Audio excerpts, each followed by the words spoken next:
हरे कृष्ण। तो आज का ये विषय चालू करेंगे, हमारा दुनिया को क्या योगदान है। यह जो भगवद्गीता का जो 46 बेसिकली 42 ही श्लोक हैं, 42 श्लोक फर्स्ट चैप्टर में है। तो उसको DOUBT 5 सेक्शन में डिवाइड कर सकते हैं। DOUBT डाउट है ना, डाउट इंग्लिश में जो डाउट वर्ड है, इस डाउट वर्ड से इसको करेंगे। और इस डाउट से ही हमारा जो है इस भगवद्गीता का आता है, चालू होता है। भगवद्गीता को कोई क्यों उठाता है, क्यों पढ़ना चाहेगा, क्यों भगवान के पास जाना चाहेंगे? क्योंकि हम हमेशा क्या होते हैं, संशय में होते हैं, डाउट में होते हैं। डाउट हमारे लाइफ के बारे में, डाउट हमारे खुद के बारे में। हम खुद के बारे में भी डाउटफुल होते हैं कई बार, हम क्या रोल प्ले कर रहे हैं, है ना। तो इसके ऊपर डिस्कशन करेंगे। सबसे पहला D stands for duplicitous nature. Duplicitous nature. So ये जो डुप्लीशियस मतलब क्या होता है, द्वंद्ववाद, है ना। किसी को दिखाना कुछ, है ना, हाथी के दांत दिखाने के कुछ और होते हैं, खाने के कुछ और होते हैं। दोगलापन। तो इसी दोगलापन में हम सब भी जी रहे होते हैं। हमें लग रहा है कि वो दोगला होगा, वो नहीं। हमें अपने आप को चेक करना है, अपने आप को देखना है। ये भगवद्गीता क्या है, हमारा जजमेंटल स्केल है। ये हम खुद को जज कर रहे हैं, तो वो है। तो किस तरह से हम एक दूसरे को जज करेंगे यहाँ पे। तो पहला जो भगवद्गीता का अध्याय शुरू हो रहा है, पहला श्लोक किसी को याद होगा क्या होता है? धृतराष्ट्र का श्लोक है। कोई एक बोलेंगे, ठीक है? हाँ बोलिए। समवेता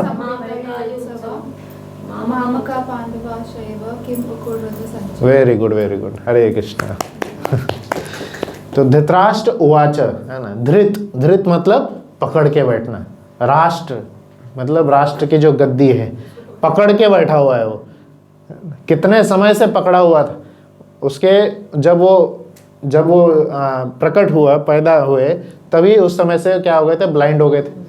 पर क्योंकि वो बड़े बेटे के रूप में प्रकट हुआ, तो उसको लगा कि मेरा हक है ये। अब उसको समझना चाहिए, ठीक है, नहीं है तो नहीं है, पर नहीं पकड़ा रहे। और फिर क्योंकि वो छोटे लड़के थे उस समय पांडु, तो उन्होंने राजगद्दी की, राजा रहे। और फिर जब उनको श्राप मिलता है तो आगे चले जाते हैं। और पूरा समय पकड़े रहे, और पकड़ने के साथ में उनको क्या डर सताता रहा। जैसे हमारे आजकल के इलेक्शन सिस्टम्स में हम देख सकते हैं, 5 साल के लिए आते हैं कोई, इनसिक्योरिटी, है ना। तो पहले तो हम कोई लीडर जीतने के लिए आतुर होता है, कितना सारा धन लगा करके, अभी जैसे अभी 24 में होने वाला है इलेक्शन, तो सारा मेहनत करके अभी जीतेंगे। और बाद में फिर वो कुर्सी चली जाएगी क्या। सिर्फ कुर्सी की बात नहीं होती, हमारे सब पोजीशंस की बात होती। पावर भी और पोजीशंस। हमारे पास कोई पावर नहीं, हमारे पास भी बहुत सारी पावर है ना। हमारा घर, हमारा संपत्ति, हमारा ज्ञान, हमारा ऐश्वर्य, हमारी सुंदरता, हमारा ज्ञान, है ना, हमारा जो सुंदर चेहरा है, हमारा जो सुंदर लुक है, हमारा नेम फेम जो फैला हुआ है, उसको भी हम भी पकड़े हुए होते हैं, पकड़े हुए होते हैं। अपने नाम के प्रति इतना ज़्यादा आसक्त होते हैं। एक जगह पे ऐसे ही इस्कॉन में ही मंदिर में एक बार प्रोग्राम चल रहा था। तो उस प्रोग्राम के अंत में किसी ने ऐसे ही, जैसे आप सब लोग यहाँ प्रसाद स्पॉन्सर करते हैं, तो किसी ने स्पॉन्सर किया था प्रसाद। तो उसमें से प्रसाद जिसने स्पॉन्सर किया था, CR राव नाम था। तो बेसिकली जो अनाउंस जो कर रहे थे, उनका थोड़ा बोलने में थोड़ा प्रॉब्लम था। तो CR राव की जगह पे उन्होंने क्या बोल दिए थे, BR राव। BR राव बोल दिए। वो इतना भड़क गया, इतना चिल्लाने लग गया वो बोल, क्योंकि एक्चुअली में BR राव उसके भाई का नाम था। उन दोनों में नहीं जमती थी। उसको लगा उसने नहीं किया है, किसने बोल दिया उसने किया है। आपको क्या लगता है, बहुत आगे सब बोलने में। सो ये क्या है, ये भी धृत राष्ट्र है, पकड़ के बैठे हुए हैं हम, इतना ज़्यादा स्ट्रांगली पकड़ के बैठे हैं। और यही इसी के कारण क्या होता है, हम वो सारे टैक्टिक्स अपनाते हैं जिससे कि मेरा नाम आगे रहे, और जो मेरा राइवल या जो भी हम समझ रहे हैं उसको, उसका नाम दब जाए, आए ही ना पिक्चर में, पीछे रहे, या गलती से आ भी गया तो बाद में हम उसको कैसे तो करके पीछे करना चाहेंगे। ये है डुप्लीशियस नेचर। दुर्योधन और धृतराष्ट्र का जो पहले श्लोक में आता है, क्या बोल रहे हैं उसमें, मामकः पांडवाश्चैव। यही जो है बहुत बड़ा यहाँ पे प्ले करता है रोल। भाई दोनों भाई हैं, दोनों भाई हैं, दोनों जो लड़के हैं पांडव और कौरव, दोनों उन्हीं के हैं। कौरवों से ज्यादा मान सम्मान युधिष्ठिर ने दुर्योधन धृतराष्ट्र को दिया था। इवन जब युद्ध खत्म हो गया 36 साल बाद में युधिष्ठिर जो है राज रहे थे राजा, और पूरा 36 साल रोज सुबह उठने के बाद में युधिष्ठिर जा करके धृतराष्ट्र को प्रणाम करते थे, पूरा आदर सत्कार, अकेले नहीं पूरी फैमिली के साथ जाते थे, उनको प्रणाम करते थे और पूरा 36 साल आगे उनका जो है केयर टेकिंग करते रहे। और पकड़े रहे फिर आए बाद में, फिर अक्रूर जी आए और उनको फिर बहुत सारा सुनाते हैं और फिर वो जाते हैं। हाँ, वो भागवतम में वर्णन आता है कैसे होता है। तो ऐसे धृतराष्ट्र भाई जिसको कि पूरा विश्व प्यार भी कर रहा है, बट फिर भी हमें क्या लगता है, इनसिक्योरिटी, हमारी गद्दी चली जाएगी, हमें डर लगा रहता है, अंदर से डर लगा रहता है। और वो डर कई कारणों से हो सकता है, कई कारण से हो सकता है। क्यों? क्योंकि हमें शायद बचपन में कुछ प्रॉब्लम रहा होगा, या हो भेदभाव जैसा हुआ रहेगा, कई सारे कारणों से हो सकता है। तो उसमें से एक कारण जो है आज उस पर गहरा स्टडी करेंगे, हेट्रेडनेस। एक कारण जो है जिसके कारण ये पूरा युद्ध हुआ, हेट्रेडनेस। इतना ज़्यादा हेट्रेडनेस भरा हुआ है दुर्योधन के मन में, धृतराष्ट्र के मन में पांडवों के प्रति, जबकि पांडव कौन है, प्रेम के प्रतीक है। इतना ज़्यादा प्रेम, इतना ज़्यादा करुणा। अर्जुन क्या बोल रहे हैं कि भाई मुझे युद्ध नहीं करना है, ऐसा गद्दी नहीं चाहिए जो कि खून से सना हुआ है, मैं आराम से बैठूंगा, मुझे इससे अच्छा मैं चले जाओ, मैं कहीं दूर संन्यास ले लेता हूँ, है ना। ऐसे कई सारे वचन अर्जुन बोल रहे हैं। तो इस हम ये लेक्चर एक जर्नी होगा फ्रॉम हेट्रेडनेस टू कंपैशन, कंपैशन करुणा, है ना, जहाँ पे हम एक दूसरे के प्रति इतना ज़्यादा हेट्रेडनेस से भरे हुए हैं, फ्रॉम उससे कंपैशन तक। तो डुप्लीशियस डी हुआ, इसमें पहले से पहला श्लोक से 12वें श्लोक तक इसके बारे में वर्णन आता है, जहाँ पे धृतराष्ट्र दुर्योधन जो है इन सभी उनके पार्टीज में कौन कौन लोग हैं उन सब का वर्णन करते हैं, उनके साइड से कौन कौन लोग लड़ रहे हैं, और सभी लोगों जितने भी युद्ध लड़ने वाले योद्धा सब हैं, सबका वर्णन आ रहा है, ये सब योद्धा लड़ रहे हैं। और फिर उसका अलग अलग इतिहास है, अलग अलग इमोशंस से भी वो बता रहे हैं। हर एक श्लोक पे बहुत गहरा विवरण हो सकता है, बट अभी सिर्फ कंक्लूजन करना है। उसके बाद में ओ आता है, ओ फॉर डी हुआ डुप्लीशियस। फिर ओ आता है अगला श्लोक जो 13वें से चालू होगा, 13 से 20, ओमिनियस रिजल्ट। ओमिनियस, OMINIOUS, ओमिनियस रिजल्ट मतलब ऑब्वियस, एकदम जो पक्का रिजल्ट दिख रहा होता है, जो बहुत ही अच्छा चीज़ दिख रहा है। अब इसमें क्या रिजल्ट दिख रहा है कि पांडव ही जीतेंगे। बहुत सारे ऐसे सिंबल्स और बहुत सारे ऐसे साइंस से दिख रहा था कि पांडव ही जीतने वाले हैं।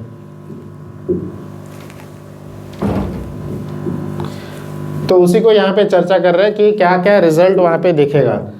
कई बार क्या होता है, हम ऐसे सिंबल्स को, ऐसे साइंस को इग्नोर कर देते हैं जो हमारे पॉजिटिव लाइफ में आ रहा है, लाइफ में और पॉजिटिविटी बढ़ा सकता है। ऐसे सिंबल्स आते हैं लाइफ में, और यहाँ पे क्या क्या सिंबल्स आए थे, शंख बजाए गए थे, कई सारे ऐसे पॉजिटिव साइंस, शंख बजाए गए थे। तो हमारे लाइफ में भी कई सारे ऐसे पॉजिटिविटी आती है, जैसे कि एक तरह से बोल सकते हैं संकेत जो मिल रहा होता है, पर हम क्या है ना, आसक्ति के कारण उस संकेत को समझ नहीं पाते। आसक्ति इतनी ज़्यादा है कि उस संकेत को समझ ही नहीं पाएंगे। संकेत मिल रहा होता है कि किस तरीके से हमारे डिसीजंस जो हम ले रहे हैं वो गलत है या सही, जो भी हो सकता है, पर हमारी वो आसक्ति उस चीज़ से हो गई है कि हम वो डिसीजन वो ले रहे हैं, ले ही लेते हैं, है ना, पीछे अपना कदम नहीं बढ़ा सकते। कई बार जिंदगी में स्ट्रांगली नो बोलना सीखना चाहिए। नो मीन्स नो, नहीं बोल पाते हम नो, क्यों? क्योंकि एक तरह से हम आसक्त हैं, उनको दुखी ना पहुंचे, नहीं।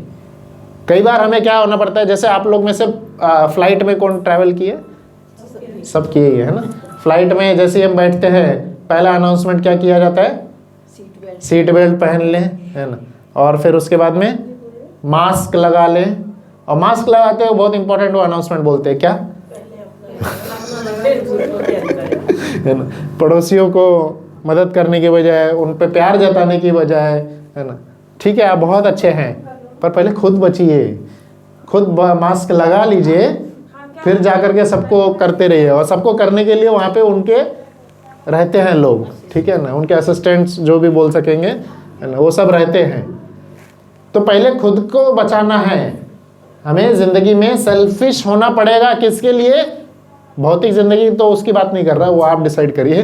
भक्ति के लिए, स्पिरिचुअलिटी के लिए हमें समय चुरा करके भक्ति करना चाहिए, समय चुरा करके।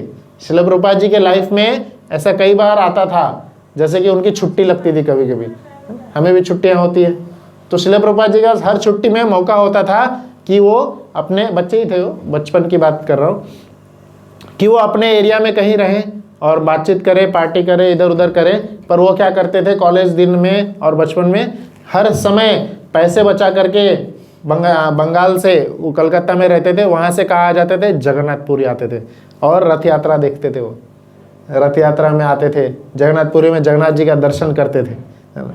तो ये हमारे ऊपर है, हमें जब भी चांस मिल रहा है उस समय को हम कैसे गुजारे, भक्ति में गुजारें, भगवान के इसमें इन्वेस्ट करें, कि उसको ऐसे ही वेस्ट होने दें। डे ड्रीमिंग के ज़रिए या सोच विचार के ज़रिए, दो प्रकार के सोच हम हमेशा पालते रहते हैं। कौन से? उसको इंग्लिश में हम बोल सकते हैं इफ़ ओनली। इफ़ ओनली मतलब काश ऐसा होता, काश ऐसा हो जाता, काश मैं उस समय ये कर देता, काश मैं उस समय ये कर लेती। हम काश के सपनों में जीते रहते हैं। ये हो गया पास्ट के विचार। और ये क्या होगा? What if. एक इफ ओनली, दूसरा व्हाट इफ। मतलब व्हाट इफ मतलब अगर ऐसा होगा, अगर ऐसा हो गया तो, अगर ऐसा हो गया तो। इतना सोचते रहते हैं अगर के बारे में, पर कृष्णा के बारे में नहीं सोच पाते। यही तो कलयुग बोल रहे थे परीक्षित महाराज को। परीक्षित महाराज खुश हो गए थे, वाह कितना सुंदर युग है कि बस हरे कृष्णा महामंत्र जपने से ही हरे कृष्णा कृष्णा कृष्णा हरे हरे, हरे राम राम राम हरे हरे। जहाँ पुराने युगों में बड़े बड़े यज्ञ करने से जो चीज़ें उपलब्ध होती थी, प्राप्त होती थी, बस एक हरे कृष्ण महामंत्र जपने से, है ना। तो इसको हम जैसे प्रैक्टिकल लैंग्वेज में भी समझ सकते हैं। जैसे पुराने लोग हैं, पहले पैसे ट्रांसफ़र करने के लिए कितना सब बैंक में जाना पड़ता था, बहुत सारे बड़े प्रोसेस होते। अब एक नंबर दबाओ, स्कैन करो, पैसे ट्रांसफ़र, है ना। तो वैसे ही बस हरे कृष्ण महामंत्र जपने से ही सारे पुण्य ट्रांसफ़र हो जाते हैं, सारे चीज़ें उपलब्ध हो जाती है हमें। पर हमें विश्वास ही नहीं होता है। क्यों? कलयुग का ऐसा जाल है, विश्वास करने भी नहीं देगा। इफ ओनली व्हाट इफ में हम फंसे रह जाएंगे। काश ऐसा होता, काश काश काश काश। काश की दुनिया में ही हम रह गए और काशी जा ही ना पाए। और फिर क्या आता है? व्हाट इफ, अगर मैं ये करता, अगर मैं ये चाहता, अगर मैं ये डिसीजन ले लेते हैं। तो ये सब हम क्या देखते हैं? ओमिनियस रिजल्ट्स का हम चर्चा कर रहे थे। ये सब रिजल्ट हमें दिख रहे होते हैं कि हमें वो अटैचमेंट को छोड़ना चाहिए, हमें अपने आसक्ति को भगवान की ओर मोड़ना चाहिए, है ना। पर नहीं मोड़ पाते, है ना। कई बार हम नहीं मोड़ पाते। तो एक और चीज़ पे हम चर्चा करेंगे बाद में फिर आता है यू, DO के बाद में यू फॉर अनसर्टेनिटी। अनसर्टेनिटी मतलब जो कि फिक्स ही नहीं है, अनसर्टेन है ना। अब अनसर्टेनिटी क्या होती है यहाँ पे अनसर्टेनिटी के श्लोक्स कौन से हैं? आगे 20 के आगे 21 से चालू होगा, 21 से लेके 27 तक। भगवद्गीता को श्रील प्रभुपाद जी के एक शिष्य कृतु प्रभु ने एनालाइज किए और पहले चैप्टर का इस एक्रोनिम में उन्होंने ही बनाए हैं, उसी को मैं डिस्कस कर रहा हूँ। DOUBT, D फॉर डुप्लीशियस, पहले श्लोक से 12वें श्लोक तक। दूसरा ओमिनियस रिजल्ट 13वें से 20 तक। अब है अनसर्टेनिटी 21 से 27 तक, 27वें श्लोक तक। अब अनसर्टेनिटी हमारे लाइफ में क्या क्या होती है कि हम कई बार जो होते हैं वो चीज़ों को हम समझ ही नहीं पाते। कई सारे पॉजिटिव रिजल्ट्स हम दिख रहे थे, देख लिए, पर फिर भी जो आसक्ति होती है, आसक्ति को हम छोड़ ही नहीं पा रहे। क्यों नहीं छोड़ पा रहे हैं? क्योंकि हम खुद ही जो है डाउट में रहते हैं, अनसर्टन रहते हैं। क्या ये मैं लूँगा तो सही होगा? डरते रहेंगे। हमेशा डर जो है हमें सताते रहता है, और ऐसा सताते रहता है जैसे इवन भक्ति में आने के बाद भी हम डरते हैं। ऐसा नहीं कि भक्ति में आने के बाद हम डर खो जाएंगे, हमेशा डर बना रहता है। वो डर क्यों रहता है? 3 कारणों से। क्योंकि पहला, हमने भगवान पे विश्वास कम है, भगवान पे विश्वास कम है। विश्वास की कमी होने के कारण डर होता है। एक छोटी सी स्टोरी आती है। एक बच्चा था और अपने पापा के साथ वो वॉकिंग कर रहा था। जैसे आप लोग वॉकिंग करने जाते हैं तो क्या होता है, आप भी देखे होंगे, छोटे बच्चे कई बार बोलते हैं नहीं हाथ छुड़ाना चाहते हो, हाथ छुड़ाना चाहते हैं, नहीं नहीं मुझे छोड़ दो। हम बोलते नहीं पकड़ के, वो छुड़ाना चाहता है। तो ऐसे एक बच्चा हाथ छुड़ा के बोल रहा था नहीं मैं दूर चलूँगा, मैं वहाँ पे चलूँगा। तो वो दूर झट करके वहाँ से चल रहा था। पापा बोले ठीक है जाओ। रोड अकेला ही था, कोई ज़्यादा गाड़ियाँ नहीं थी, पापा ने अलाउ कर दी जाओ वहाँ पे चलो। और वो चलता रहा। अचानक ही वो बच्चा क्या देखता है, थोड़ी दूर पे एक कुत्ता है दिखता, और वो कुत्ते को देख करके डर जाता है। और फिर पापा यहाँ थोड़ी साइड में चल रहे थे और फ़ोन पे बात कर रहे हैं पापा, मतलब उसका पापा का ध्यान नहीं है बच्चे पे। पर फिर वो बच्चे कुत्ते को देख करके, वो पहले तो डरा हुआ होता है और फिर दौड़ करके पापा के पास आ जाता है। और वही डरा हुआ बच्चा एकदम जो नहीं क्या करूँ ऐसे असमंजस में था, आ करके पापा का हाथ पकड़ लेता है और फिर उसी कुत्ते को लात मारता है, हट यहाँ से हट। देखे आपने ऐसा, है ना? क्यों? डर खत्म हो गया, विश्वास हो गया। अब उसने एक ऐसे का हाथ पकड़ लिया है जो कि उसको विश्वास है कि अब उसको प्रोटेक्शन देंगे, अब उसको पूरी तरह से वह बचाएंगे। अब ये कुत्ता जो है, ये जो भय का जो कारण है, उसका कुछ नहीं बिगाड़ सकता है, क्योंकि कुछ होगा तो मेरे पिताजी हैं। तो कई बार हम भी उनका साथ छोड़ करके, गौर निताय का, कृष्ण बलराम का हाथ छोड़ करके हम इस दुनिया में भटक रहे होते हैं। क्यों? हमने छोड़ा, भगवान ने छुड़ाया हमें, हम खुद ही बोले नहीं नहीं। जैसे बच्चा हाथ छुड़ा करके भाग जाता है ना, हम भी छुड़ा के भाग गए हैं। हमें जीना है, इस दुनिया को अकेले देखना है, और इसके कारण हम हाथ छुड़ा देते हैं, है ना? वो सारे जो पॉजिटिव रिजल्ट्स दिख रहे थे, हमें जो भगवान की ओर ले जा रहे थे, वो सब को हम छुड़ा करके अकेले जीना चाहते हैं। और फिर हम जब कुछ खतरा आता है, फिर इस्कॉन वाले आते हैं, आओ पकड़ो हाथ। उनके शरण में जा भी नहीं पाते हैं। बस जाने का सोचते हैं, और सोचते सोचते ही गहरी नींद में फिर सो जाते हैं। तो इससे पहले ही हमें वहां पे पहुंचना चाहिए। और फिर हम क्यों नहीं पहुंच पाते, अनसर्टेनिटी क्यों होती है? आगे आखिरी चौथा आता है बिविल्डरमेंट। 28 नंबर श्लोक से 30 नंबर श्लोक तक। 28 नंबर श्लोक में क्या होता है? अर्जुन कृष्ण को बोलते हैं कि मेरे रथ को बीच में लेकर के खड़ा करो, है ना?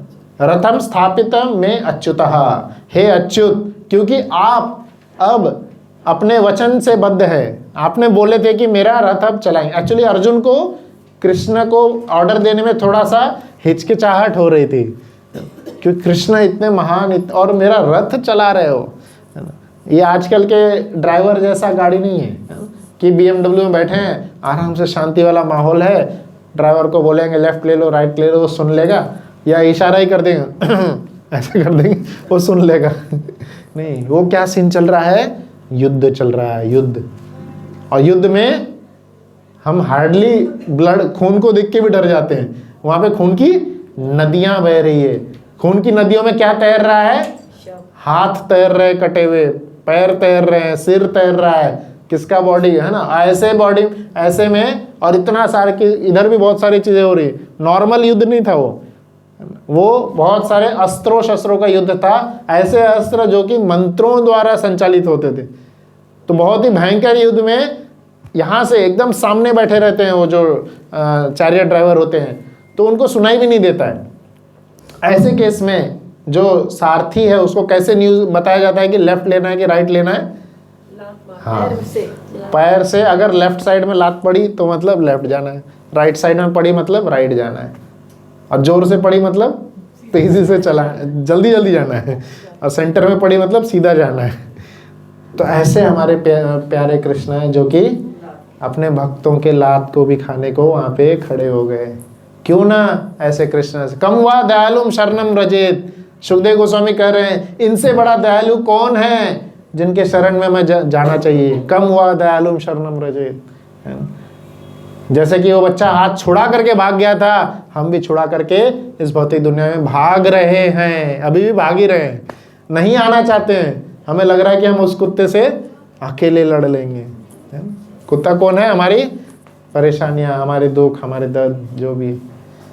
पर हमें भाग के वापस जाना चाहिए, गोविंद के शरण में वापस जाना चाहिए।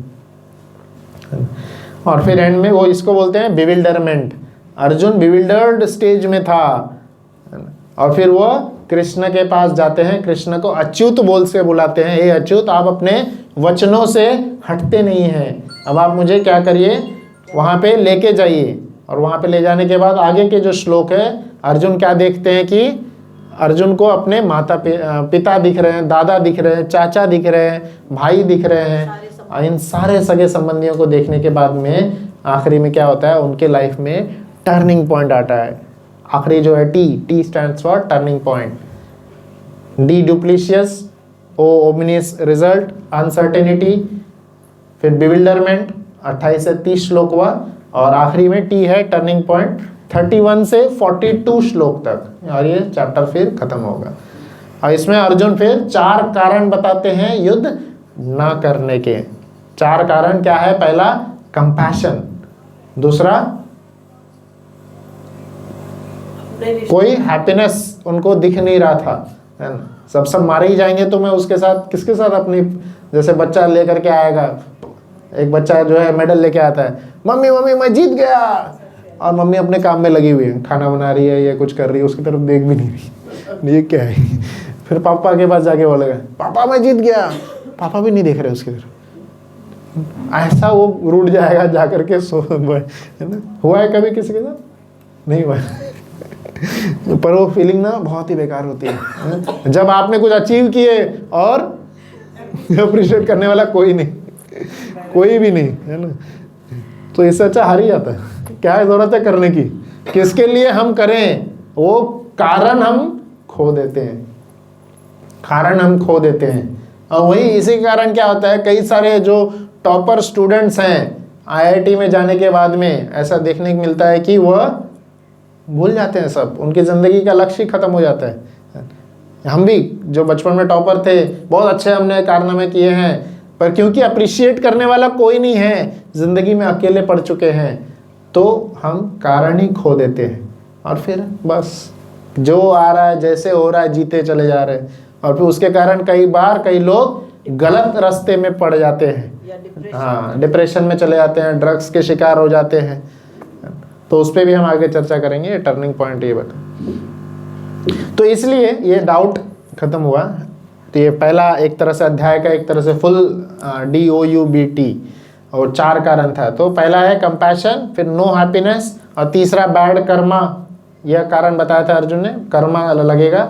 और चौथा क्या बताए थे, फैमिली ट्रेडिशन लुप्त हो जाएगा, फैमिली ट्रेडिशन लुप्त हो जाएगा। तो हम ये जो ज़िंदगी है बेसिकली, यह पहला अध्याय तो हम समझ लिए, है ना? पर एक्चुअली यह अध्याय हमें अभी के लाइफ में हम कैसे रिलेट करें वह ज़्यादा समझना ज़रूरी है।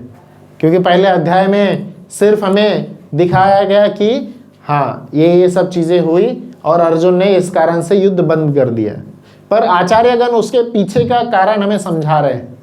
आचार्यगण क्या समझा रहे हैं, यह जो चैप्टर शुरू होता है दुर्योधन से शुरू होता है और अर्जुन तक आता है। तो हमारे जिंदगी में, हमारे मन में भी दुर्योधन भी है, अर्जुन भी है। हमारे मन को बदलना है अर्जुन, दुर्योधन से अर्जुन तक। देखिए हम जो खूबसूरती, जो नाम, जो शोहरत, जो ज्ञान लेकर के आए हैं वह भगवान की देन है, भगवान की देन है। वह हम खूबसूरत हैं, हम ज्ञानी हैं, हम बहुत सारा रुतबा हासिल किए हैं, वह सब भगवान का देन है। पर हम क्या छोड़ के जा रहे हैं वो हमारी देन होगी भगवान को। What are we contributing towards the world, हम दुनिया को क्या कंट्रीब्यूट करके जा रहे हैं। कितना लंबा जिए वो मैटर नहीं करता, कितना लंबा जिए, पेड़ देखिए हजारों साल से जी रहे होते हैं, मैटर नहीं करता। क्या क्या किए जीते वो किया मैटर करता है, कितने दिलों पे आपने छुए वो मैटर करता है। इसीलिए कहा जाता है, कई लोग कहते हैं कि अगर आपके पास बैंक बैलेंस में सिर्फ और सिर्फ पैसे हैं तो आपके पास कुछ नहीं है, कुछ नहीं है, समझे, कुछ नहीं होता है। जैसे एक व्यक्ति था, वह एक बार हमारे मंदिर में आया था और लैम्बोर्गिनी लेके आया था, मुंबई की बात है, लैम्बोर्गिनी लेके आया था और वो दूसरे प्रभु जी को घुमाने के लिए लेके गए थे।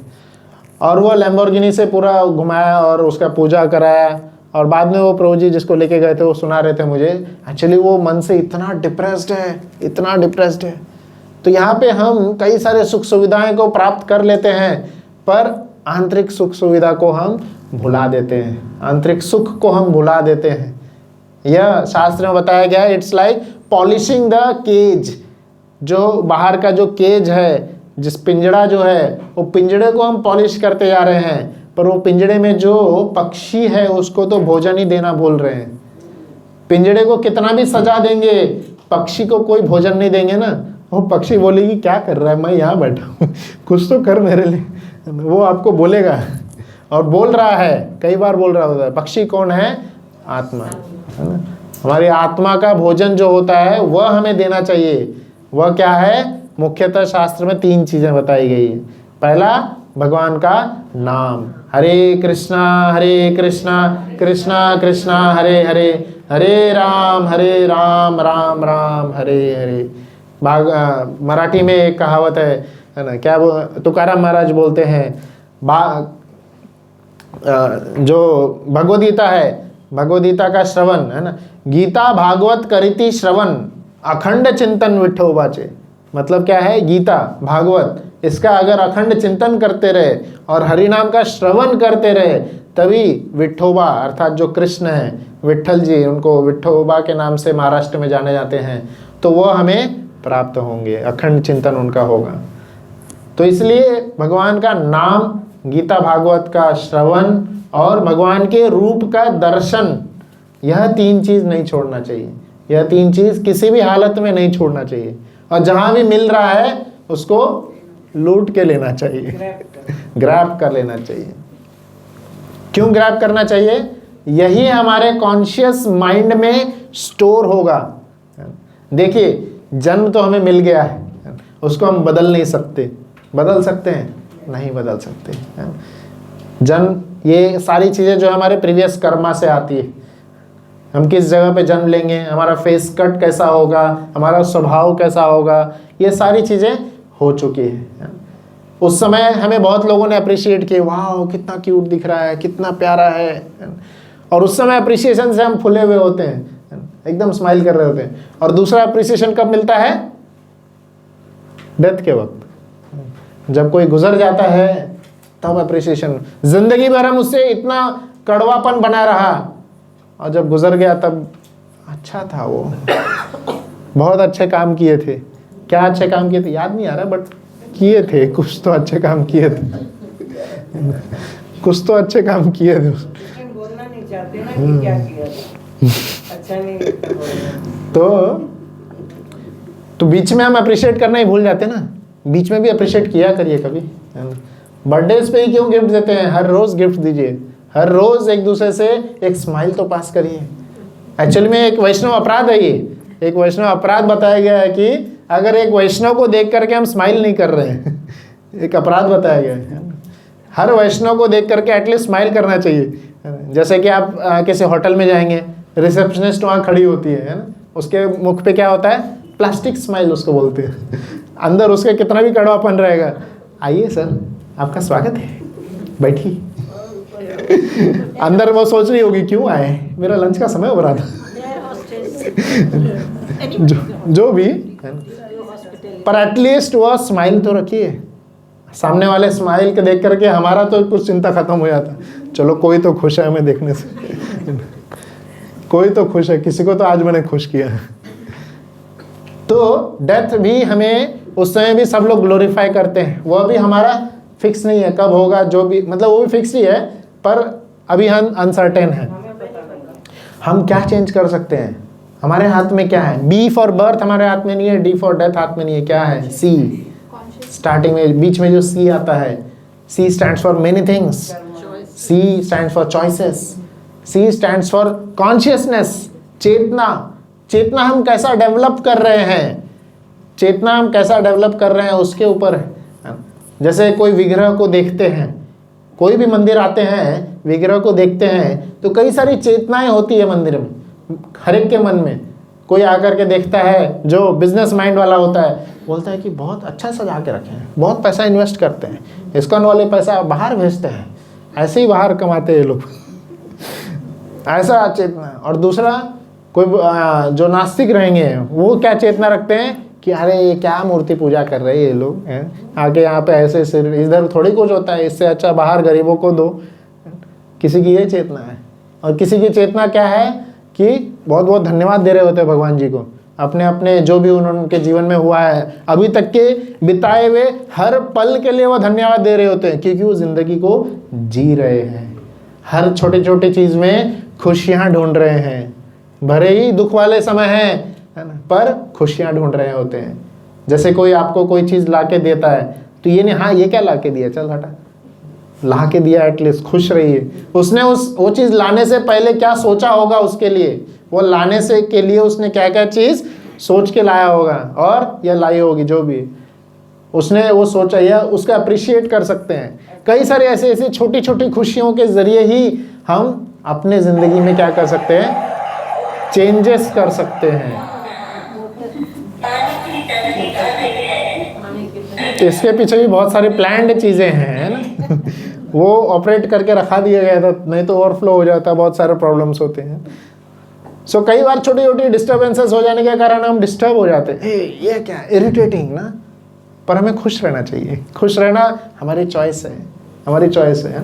नहीं तो इरिटेट भी हो सकते हैं, चिल्ला भी सकते हैं, पर खुश रहेंगे तो माहौल, वो समय और वो जो लोग जो बैठे होंगे और ज़्यादा खुशनुमा हो जाएंगे। वो हमारे चॉइस है, और वही हमारी चेतना बनाते जाएगा। जैसे मैं विग्रह के बारे में बता रहे थे, तो 3 बताए, एक बिजनेस माइंडसेट, एक नास्तिक माइंडसेट, और एक थैंकफुल ग्रेटफुल माइंडसेट। और उससे भी आगे आते हैं भक्तों का माइंडसेट, जो होता है जो अपने माता पिता से मिलने आए हैं, ये सोच करके मिलने आए कि मैं राधा कृष्ण स्वयं, राधा कृष्ण प्राण मोरा जुगल किशोर, प्राण मेरे प्राण धन है, उनसे मिलने आया हूँ।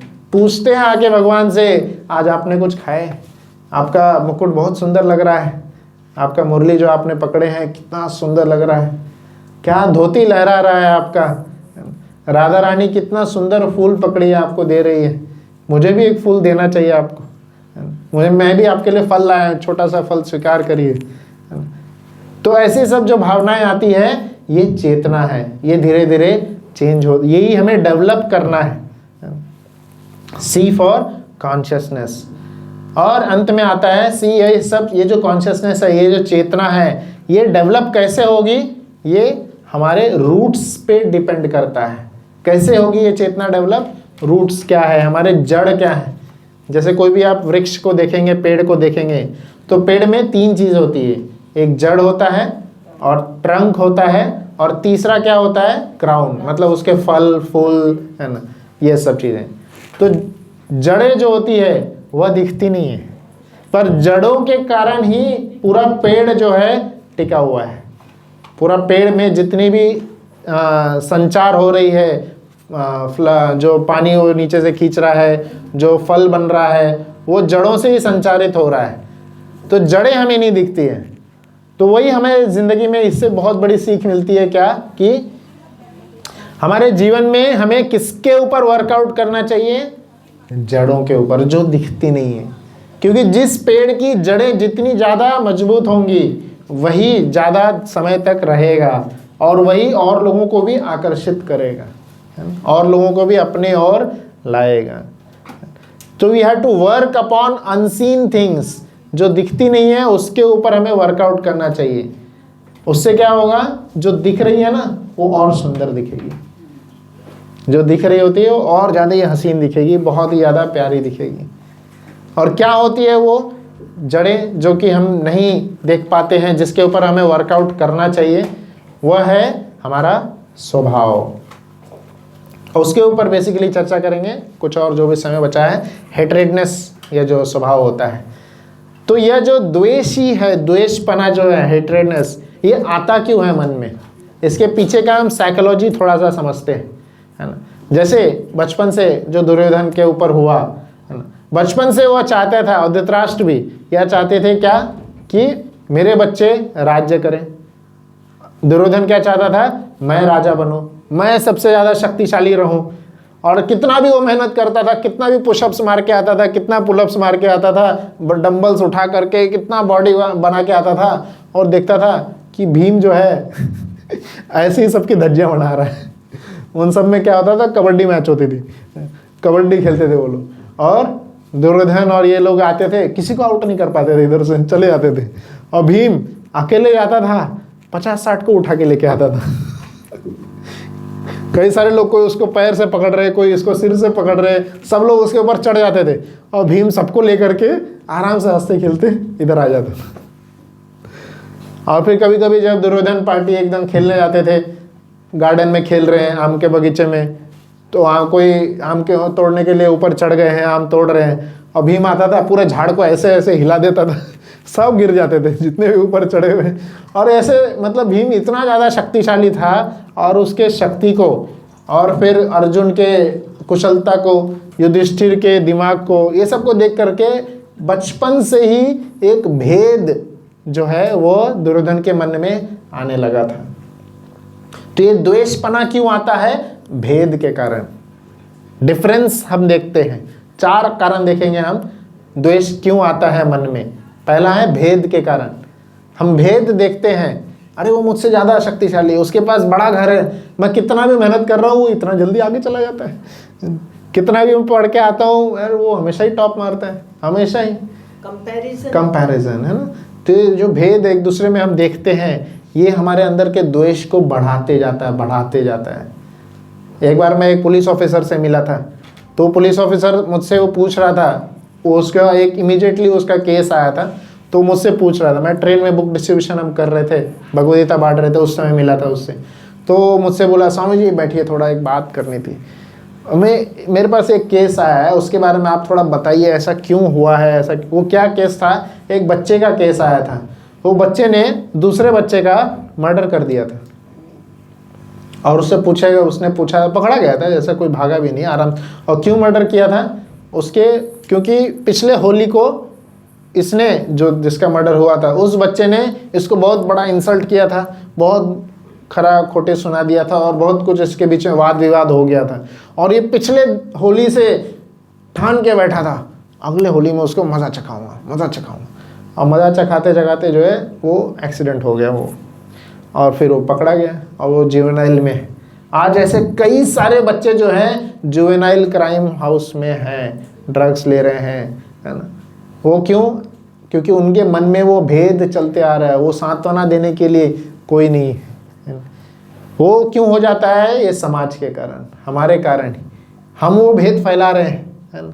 वो एजुकेशन सिस्टम के ज़रिए, कंपैरिजन, कंपटीशन, ये सब के ज़रिए हम वो भेद फैलाते चले जा रहे हैं। जो इस लेवल पे नहीं है वो किसी काम का नहीं, वो बच्चा बेकार है, हम ही तो भेद फैला रहे हैं ना, हमें भेद फैला रहे हैं। तुम्हें फर्स्ट आना ही पड़ेगा, नहीं आओगे तो। अभी मैं खुद ही PhD किया हूँ, M.Tech किया हूँ, इतने सारे डिग्रीज है, बचपन में मैंने तो कभी टॉप नहीं मारा।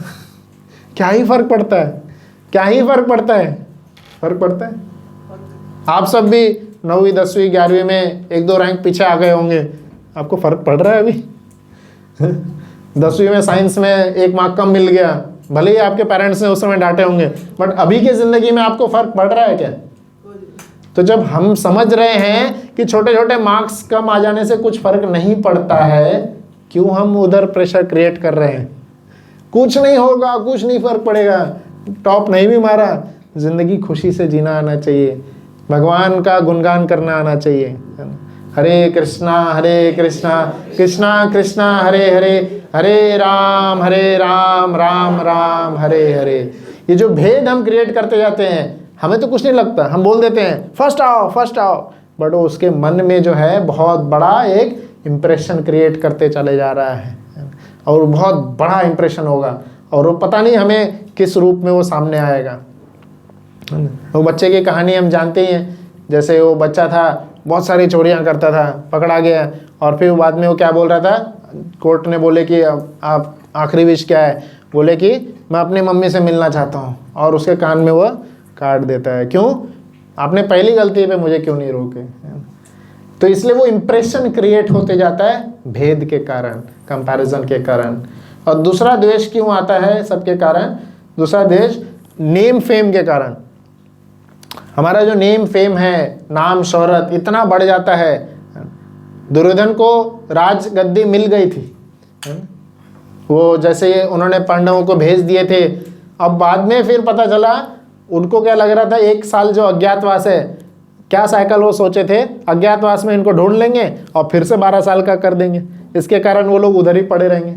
इवन धृतराष्ट्र ये मैसेज भी भेजते हैं युधिष्ठिर को, आप तो अभी 12-13 साल अभी, अब बाद में भी, पहले भी कई बार वन में रह चुके हैं, तो आप वन में ही रहिए वन में ही रहिए, हमारे बच्चे थोड़े बहुत आसक्त हो गए हैं, इसको थोड़ा इधर जीने दीजिए तो क्या होता है ना, हम कई बार जो हमें फैसिलिटीज़ मिलते रहती ना, उन लोगों को जिनको फैसिलिटीज़ नहीं मिली है, हम उसके प्रति कुछ सोच ही नहीं पाते, वो हमें वो आ ही नहीं पाता, अपने नेम फेम के ऐसे वाले लेवल पे जो नीचे देख ही नहीं पाते हैं। तो वही नेम फेम खोने का जो डर होता है, वो भी एक द्वेष क्रिएट करता है हमारे मन में, हेटरेडनेस क्रिएट करता है। और फिर तीसरा आता है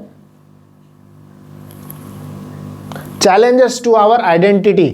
हम अपने आइडेंटिटी के ऊपर, हमारा जो पहचान है, हम अपने पहचान के ऊपर कई बार कुछ चैलेंजेस आता देखते हैं, कई बार कुछ चैलेंजेस आता हुआ देखते हैं। जैसे कि आप माइकल जैक्सन का नाम सुने होंगे, उसने कई बार अपने चेहरे का ऑपरेशन कराया है, अपने हेल्थ कई बार ऑपरेशन कराया है। कई सारे जो ब्यूटीफुल जो वुमेन होती हैं, जो फिल्म इंडस्ट्री में, बॉलीवुड्स में, वो भी कराते रहती हैं।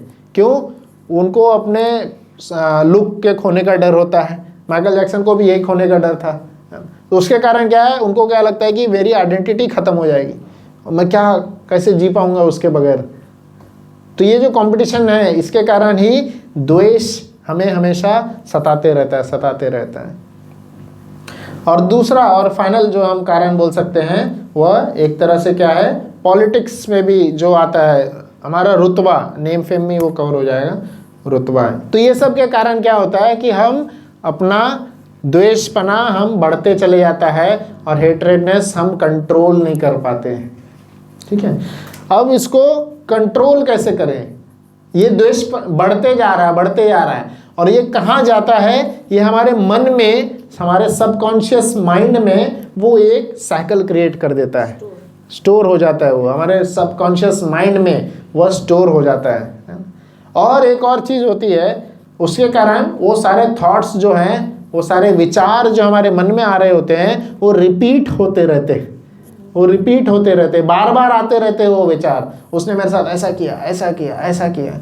कई साल पहले जो घटना हुई रहेगी, जो हमारे साथ बुरा हुआ रहेगा। अब सोचिए, 13 साल का वनवास, पांडवों ने 13 साल, 13 years is a too long time. फिर भी 13 साल बीतने के बाद भी दुर्योधन के मन में ये नहीं आया कि चलो भाई 13 साल तो हमने राज किए ही हैं। और बाद में भी क्या बोल रहे थे, भाई 5 गांव दे दो, बंद कर दूंगा, कुछ नहीं होगा। कृष्ण क्या बोल रहे थे, 5 गांव दे दो, पूरा सब कुछ ले लो। 13 साल तो राजा रहा, उसके बाद भी सिर्फ 5 गांव छोड़ना था, नहीं, 5 गांव भी नहीं छोड़ पाए। हमारे अंदर भी वो होता है ना, हम इतना सब चीज़, इतने बार, इतना सारा हम बहुत अब उपलब्धि हासिल कर चुके होते हैं कि हमें वो उपलब्धि खोते हुए जब दिखती है ना, हम सह नहीं पाते हैं। द्वेष के कारण इतना बढ़ जाते हैं, कई सारे स्कैम्स हम देख ही रहे हैं बाहर की दुनिया में, वो इसी कारण से होता है, द्वेष के कारण से। तो हमें भी उसके ऊपर वर्कआउट करना चाहिए। क्यों हो रहा है वो? क्योंकि वो मन में वो सारे विचार बार बार चल रहे हैं, रिपीट होते चले जा रहे हैं, और रिपीट होने के कारण हमारा मन उसको क्या करता है? रिलिश करता है। हमारे मन में वो तामसिक प्रवृत्ति है, तामसिक प्रवृत्ति है हमारा मन, और कई सारे प्लान्स बनाता है उसको कैसे गिराऊं मैं, दूसरे को जो हमारा राइवल है उसको कैसे गिराऊं मैं, उसको कैसे दुख पहुंचाऊं, उसको कैसे नुकसान दूं मैं। हमारा मन ये प्लान बनाता है, हाँ, इतना ज़्यादा प्लान बनाता है मन। हम जहाँ पे हम अपने मन को, अपने समय को भगवान के अंदर लगा के भगवान की भक्ति करते हुए आराम से सुख चैन से ज़िंदगी गुजार सकते हैं, उनको भुला देंगे, उनको छोड़ दो, माफ़ करके आराम से उस समय का बहुत सारा पुण्य कमा सकते हैं, पर नहीं करते हैं। वो समय को हम हरे कृष्णा कृष्णा कृष्णा हरे हरे, हरे राम राम राम हरे हरे, भगवान का पवित्र नाम का जाप करके सुंदर तरीके से बिता सकते हैं, पर बिताते हैं प्लान बनाते रहते हैं कैसे और ज़्यादा दुख पहुंचाऊं उसको, और ज़्यादा उसको नीचे गिराऊं। और यह प्लान हमारा मन जो है रिलिश करता है। ये तामसिक प्रवृत्ति है, तामसिक प्रवृत्ति। और उसके कारण, रिलिश करने के कारण फिर रिपीटेशन होता है, रिलिश करते हैं, और फिर वो प्लान को हम रीइंफोर्स करते हैं, हम फुल प्लान बना देते हैं। जैसे दुर्योधन ने प्लान बनाए थे कि सभी पांडवों को हम लाक्षागृह में भेजेंगे, पूरा प्लान बनाए थे उन्होंने कि वो घर, जैसे ये इतना सुंदर घर है, वो पूरा जैसे सीमेंट से बना है, वो घर ही उन्होंने किस चीज़ से बनाए थे? लाख से बनाए थे, जो कि बस एक चिंगारी मात्रा से जल जाएगा। इतना सुंदर घर बना दिए, और दिखने में बाहर से इतना सुंदर लग रहा था, ऐसा लग रहा था कि वो घर एकदम इनके लिए बना है, और फुल प्लान करके भेजे। युद्ध पांडव लोग सोच रहे थे कि एक्चुअली युद्ध कौरवों को जाना था, तो फिर धृतराष्ट्र के थ्रू उन्होंने बोले कि नहीं, इस बार थोड़ा शायद बोले होंगे बीमार हैं या कुछ हैं तो ये सब कुछ बोल करके पांडवों को भेजे, और फुल फैमिली के साथ भेज दिए, कुंती महारानी को भी भेजे, मतलब कुछ नहीं बचना चाहिए। ऐसा इतना विशियस, इतना गंदे तामसिक प्रवृत्ति, सबको कुछ प्लान बना के भेजे, नहीं आप सब लोग जाइए, पिकनिक बना के आइए, बहुत अच्छा लगेगा आपको वहाँ पे बहुत कुछ ऐसे समझाए होंगे उन्होंने, और सब वहाँ पे फिर किसने बताया था? विदुर जी ने बताए थे। वो कोड लैंग्वेज में बता दिए थे कि चूहे की तरह निकल जाना और नीचे बिल और उन्होंने मदद पहुंचाए भी थे, पूरा बना के उधर से निकाल दिए थे, है ना। हाँ, पर ये क्या है ना, हमें समझना है कि ये प्लान कैसे बन रहा था, हमारे मन में भी बनता है। उन्होंने कितने समय से, मतलब एक पूरा महल लाख से क्रिएट करना कितना समय लग जाता है इतने समय तक वो क्या कर रहे थे? महल बना रहे थे, और उसको जलाने का भी प्लान कर रहे थे। मतलब इतना समय हम भी कई बार ऐसे खो देते हैं, सारा समय दूसरे को नीचे दिखाने में, दूसरे को ये सब अपने कमी करने में, इतना सारा समय हमने क्या कर दिए? गवा दिए। दूसरे के प्रति हमें गुस्सा है, उसको हमें उससे भड़कना है, उससे गुस्सा करना है, उसको हमें द्वेष दिखाना है। वो क्या हो रहा है? हम एक कोयले को लेके चल रहे हैं, हमें लग रहा है कि उसको फेंक करके मैं उसको जला दूंगा, बट उतने समय तक मेरा ही हाथ जल रहा है। वो द्वेष जो मेरे हृदय में पनप रहा है, उससे ही तो आजकल जैसे ब्लॉकेजेस हो जाते हैं, हार्ट अटैक्स आते हैं। ये सब किस कारण से होता है? द्वेषपना के कारण। ये था सारा दुर्योधन माइंडसेट। इससे अब हम क्या देख रहे हैं? पॉजिटिव साइंस को देख रहे हैं। जैसे कि क्या हमने पॉजिटिव साइंस देखे थे? इस श्लोक में हम क्या देखे थे? शंखनाद का ध्वनि हुआ था, शंखनाद का ध्वनि हुआ था। उन शंखनाद की ध्वनि, तो पॉजिटिव साइंस हम क्या क्या चीज़ों से देख सकते हैं? 3 चीज़ हम देख सकते हैं, और सुनने के बारे में भी एक चीज़ है, और रिमेंबर कर सकते हैं। क्या देख सकते हैं? Positive science. पहला P, positive sign. P stands for positive. क्या क्या पॉजिटिव साइंस देख सकते हैं? पांडवों का शंखनाद, हाँ, वो उस चैप्टर में देखने को मिला। बट अपने लाइफ में हम क्या क्या पॉजिटिव साइंस देख सकते हैं? रोज एक नया सुबह है, एक नया सुबह रोज है। क्या दिखाता है सूर्योदय? भुला दो सब, रात गई बात गई, है ना, भुला करके आगे बढ़ो। कृष्णा युधिष्ठिर से क्यों प्रसन्न थे? क्योंकि युधिष्ठिर हमेशा क्या करते थे? बोलते थे क्षमा ही परमो धर्मा। क्षमा करने को तैयार थे वो युधिष्ठिर। युधिष्ठिर पूरा क्षमा करने को तैयार थे। जब कुरुक्षेत्र युद्ध खत्म हो गया, दुर्योधन ऐसा डर गया था, ऐसा उसका मतलब उसकी पूरी पैंट गीली हो गई थी, इतना डर गया था वो एक तालाब के अंदर नीचे जाके छुप गया था, तालाब के अंदर छुप गया था। अब कृष्ण को तो सब पता है कहाँ छुपे हैं, तो कृष्ण जा करके उनको बताते हैं कि यहाँ छुपा है, और फिर युधिष्ठिर आकर के उनको बता रहे, दुर्योधन बाहर आ जाओ, ऐसे बुला रहे हो। जय श्री श्री गौर निताय की जय। तो दुर्योधन को बुला रहे, सब लोग मारे जा चुके हैं, सारे बड़े बड़े योद्धा, दुर्योधन के पास कोई नहीं बचा, अकेला दुर्योधन है। और फिर भी युधिष्ठिर अब जीत सकते हैं, आराम से जीत सकते हैं।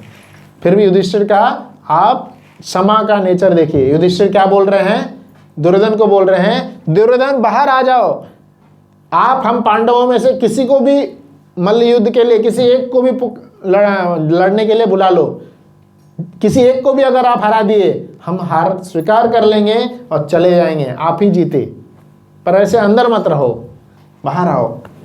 आज वहां पे कृष्ण सिर पकड़ लिए। अगर दुर्योधन नकुल को पकड़ लेता, उसकी तो ऐसी चटनी बना देता।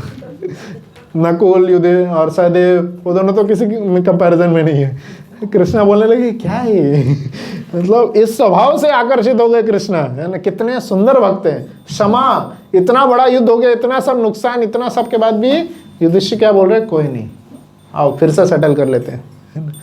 ऐसा स्वभाव होना चाहिए। ये होते हैं भक्त, ये आकर्षित करते हैं कृष्ण को, ऐसे भक्त होते हैं। पर कृष्ण ने उनके ईगो पे अटैक किए। कृष्ण तो अंदर ही बैठे हैं ना।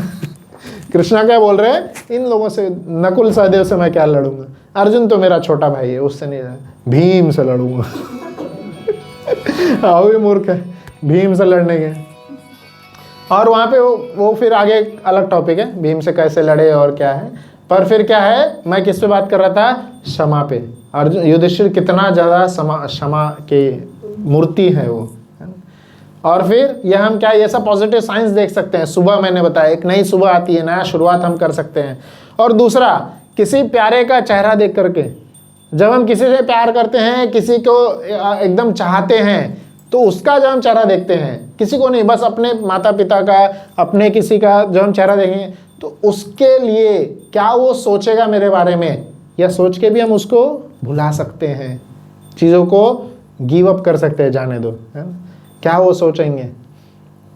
और तीसरा बताते हैं पॉजिटिव साइंस, जैसे शंखनाद हो रही है, जैसे घंटी का बज रहा है, ये सब सिंबल्स हमें बताते हैं। घंटी का जो ध्वनि होता है, शंख की जो ध्वनि होती है, यह ध्वनि भी हमारे मन में एक शांत का, एक सात्विक लहर फैलाती है। ये सब ध्वनि से भी हमें क्या करना चाहिए, इस पॉजिटिव सिंबल्स को देखना चाहिए, समझना चाहिए। और अंत में, और कोई हो ना हो, भगवान कृष्ण का, भगवान गोपाल जी का इतना सुंदर मुख है, इतना सुंदर चेहरा है। युद्ध में वर्णन किया जाता है, जो योद्धा थे अर्जुन के सामने आते थे, दुर्योधन भेजता था, जाओ अर्जुन को मारो, अर्जुन को मारने के लिए आते थे, देखते थे इतना सुंदर कृष्ण है, कृष्ण को बस देखते ही रह जाते थे, ना, इतना सुंदर। भीष्म पितामह स्वयं वर्णन कर रहे हैं कृष्ण के सुंदर रूप का, कि कृष्ण का जो सुंदर नील वर्ण है, और उसके ऊपर धूल के कणों से उनके जो पसीने में धूल जम रहा है, ऐसा लग रहा है कि मोती के जैसा चमक रहा है, और इतना सुंदर, कहीं कुछ कुछ जगह से रक्त भी बह रहा था, तो इतना ऐसा लग रहा था कि बस नीलमणि के जैसा लग रहा, इतने आकर्षित है कृष्णा, और सब बस कृष्णा को देखते ही रह जाते, देखते रह जाते, और वहीं कोई बहाना आ जाता था, वो चले जाते थे। तो कृष्ण को देख करके स्मरण करते हुए जाएंगे तो गोलोक धाम तो पक्का ही है। हरे कृष्णा कृष्णा कृष्णा हरे हरे, हरे राम राम राम हरे हरे। जीवन कैसा भी गुजरा, जीवन अंत कैसा कर रहे हैं, वो हमारे हाथ में है। जीवन अंत हम भगवान का नाम स्मरण करते हुए करेंगे तो वो ज़्यादा ही शुभ है ना। और अंत में यही एक चीज़ है कि जो है हियर प्योर साउंड्स, और क्या क्या चीज़ से हम आ सकते हैं, प्योर साउंड्स, जैसे हरे कृष्ण महामंत्र है, वेद की ध्वनि है, भगवान का जो आरती का शंख है, ये सब चीज़ें। तो अंत में श्रील प्रभुपाद जी के लाइफ का एक बहुत ही सुंदर सा एग्जाम्पल मैं लेके एंड करूँगा। श्रील प्रभुपाद जी यह जो ग्रंथ का लिखे हैं, यह रात के 12-1 बजे जग करके लिखे हैं। 12-1 बजे जग करके, जहाँ हम पूरा अपने सुध बुध खो चुके होते हैं, जिंदगी दिन भर का थकान से खो चुके होते हैं उस समय में, और उनकी उम्र थी कितनी, 70s में ये पूरा ग्रंथ लिखे हैं। और इतना शुद्ध ग्रंथ है ये कि पूरे दुनिया को अपनी ओर आकर्षित कर रहा है। तो ऐसे ग्रंथ को हमें ज़रूर पढ़ना चाहिए, वितरण करना चाहिए। तो यह चेतना हमारे ऊपर है, हम कैसा डेवलप करें। तो भगवद गीता का प्रथम अध्याय हमें क्या सिखाता है। स्टार्टिंग में जैसे दुर्योधन की चेतना थी, उसके लिए लोग इतने सारे मर रहे हैं, उसको कुछ नहीं फर्क पड़ रहा है, वो द्वेष से भरा हुआ है। और अंत में अर्जुन की चेतना आती है, वो करुणा से भरे हुए हैं। वो उनके अंदर इतना ज़्यादा प्रेम है, इतना ज़्यादा करुणा है कि वह सह ही नहीं पा रहे कि इतने सारे लोगों को मारने के बाद मैं इस गद्दी को प्राप्त करूं। वो इस बात को बिल्कुल सह नहीं पा रहे। वो बोल रहे कि मैं संन्यास ले लेता हूँ, जाने दो, मुझे कुछ नहीं चाहिए। सब लोग, मैं बिना निहत्था भी मर जाऊंगा तो भी मैं उस मृत्यु को स्वीकार करूंगा। तो ये एक जर्नी है द्वेष से करुणा तक, हमें भी वो जर्नी करनी चाहिए, है ना। वो जर्नी में हमें इंट्रोस्पेक्शन करना चाहिए। तो ये जब जर्नी में हम जाएंगे, श्रील प्रभुपाद और कई सारे जो आचार्यगण हैं उनके जीवन को हम देखेंगे, तो हमारे जीवन में भी हमें सोचने को हम बद्ध हो जाएंगे कि हमें क्या करें, करुणा में जीवन गुजारें, और वही अट्रैक्ट करता है कृष्णा को। तो यहाँ पे मैं एंड करता हूँ, मैं स्टार्टिंग में फिर पूरा कंक्लूड कर देंगे। तो doubt, DOUBT, duplicitous, ominous result, uncertainty, B bewilderment, T turning point. यह 5 क्षेत्र में पूरा भगवद गीता का प्रथम अध्याय हुआ। फिर अंत में, फिर बाद में हमने देखे कि कैसे हम अपने चेतना को बदल सकते हैं और ज़्यादा सुदृढ़ कर सकते हैं। रूट्स पे हम वर्कआउट करते हुए चेतना को सुधार सकते हैं। द्वेष के कारण देखे हमने, द्वेष के क्या क्या कारण हैं, और उसको फिर हम कई सारे एग्जाम्पल्स के ज़रिए भी देखे, और फिर करुणा तक हम कैसे जा सकते हैं। तो किसी का कोई प्रश्न है ज़रूर पूछे।